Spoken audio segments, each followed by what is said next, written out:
பிரியமானவர்களே, அன்பர் இயேசுவின் நாமத்தில் வாழ்த்துக்கள். கடைசி காலங்களில் வாழ்ந்து கொண்டு இருக்கிறோம். பொல்லாத பிசாசு கர்ச்சிக்கிற சிங்கம் போல யாரை விழுங்கலாமோ என்று வகை தேடி சுற்றி திரிகிற கொடுமையான நாட்கள் நமக்கு முன்பதாக வைக்கப்பட்டு இருக்கிறது. தனக்கு கொஞ்ச காலம் ஆற்றல் தான் இருக்குன்னு சொல்லி பிசாசு என்ன செய்யறான்? யார விழுங்கலா அப்படின்னு அலையிறானா. ஆதலால் அவனுடைய வாயிலிருந்து நம்ம எப்படி தப்பித்துக் கொள்ளலாம் என்று சொல்லி இன்னைக்கு ஆவியானவர் அழகாய் நமக்கு கற்பிக்கிறார். தானியேல் 6ஆம் அதிகாரம் 22வது வசனம். சிங்கங்கள் என்னை சேதப்படுத்தாதபடிக்கு தேவன் தம்முடைய தூதனை அனுப்பி அவைகளின் வாயை கட்டி போட்டார். சிங்கங்கள் என்ன சேதப்படுத்தல, அவைகளின் வாயை தேவன் கட்டி போட்டார். தூதனை அனுப்பி கட்டி போட்டார். யாருக்காக இப்படி செய்வாரா? இந்த உலகத்துல யாருக்காக தேவன் இப்படிப்பட்ட காரியத்தை செய்வாரா? முதலாவது தானியேல் சொல்லுகிறார், நான் அவருக்கு முன்பதாக குற்றமற்றவனாய் காணப்பட்டேன். அதே வசனத்துலதான் சொல்றார். தானியேல் 6:22 தான் தொடர்ந்து இப்படியாய் சொல்லுகிறார், நான் தேவனுக்கு முன்பதாக குற்றமே இல்லாதவனாய் காணப்பட்டேன். குற்றமற்றவனாய்னா கபடு இல்லைங்க, உள்ளத்துல கபடு இல்லை. கபடு இருந்தா அங்க அப்பா கிரியை செய்ய முடியாது. அடுத்து இன்னொரு காரியம், சிங்கங்களின் வாயை தேவன் கட்டி போடுறதுக்கு இன்னொரு காரணம் என்ன தெரியுமா? அவர் தானியேல் தேவனை இடைவிடாமல் ஆராதித்தார். தானியேலுடைய வாய் தேவனை துதிச்சு ஆராதிச்சுக்கிட்டே இருக்குமா 24 மணி நேரமும். எப்பவும் தூக்கத்தை முழிச்சாலும் ஆராதிப்பாரா? நீ இடைவிடாமல் ஆராதிக்கிற தேவன் உன்னை தப்புவித்தாரா அப்படின்னு தரியு ராஜா தானியேல் இடத்தில் கேட்கிறார்.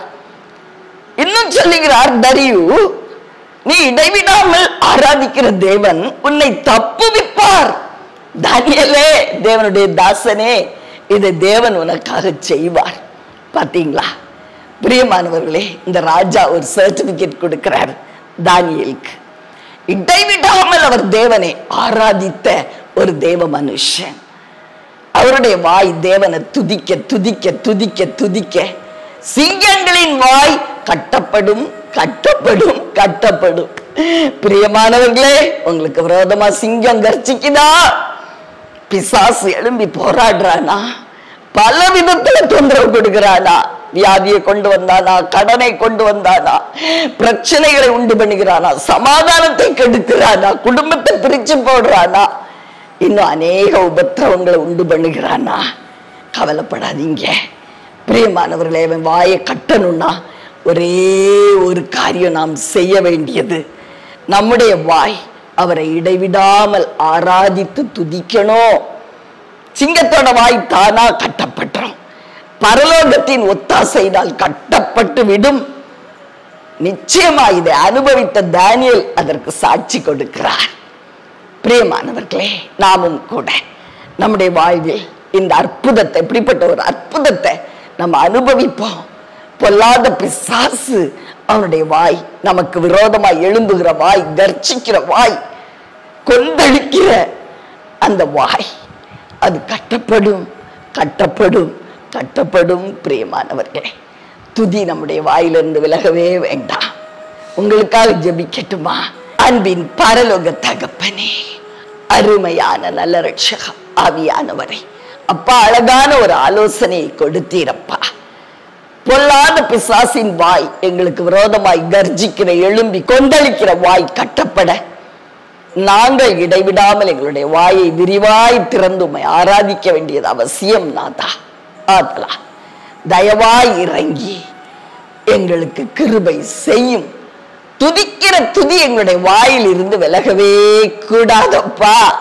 துதிக்க பலந்தாரும் 24 மணி நேரம் உம்மை ஆராதிக்க, ஸ்தோத்திரம் செலுத்த, உம்மை புகழ்ந்து பாட பேச கிருபை செய்யும். என்ன வேலை செய்தாலும் உம்முடைய துதி எங்களுடைய உள்ளத்தில் எழும்பிக் கொண்டே இருக்கட்டும். உம்மை துதிக்கிற துதி. உமக்கு நன்றியப்பா, இயேசுவின் நாமத்தில் ஆமென்.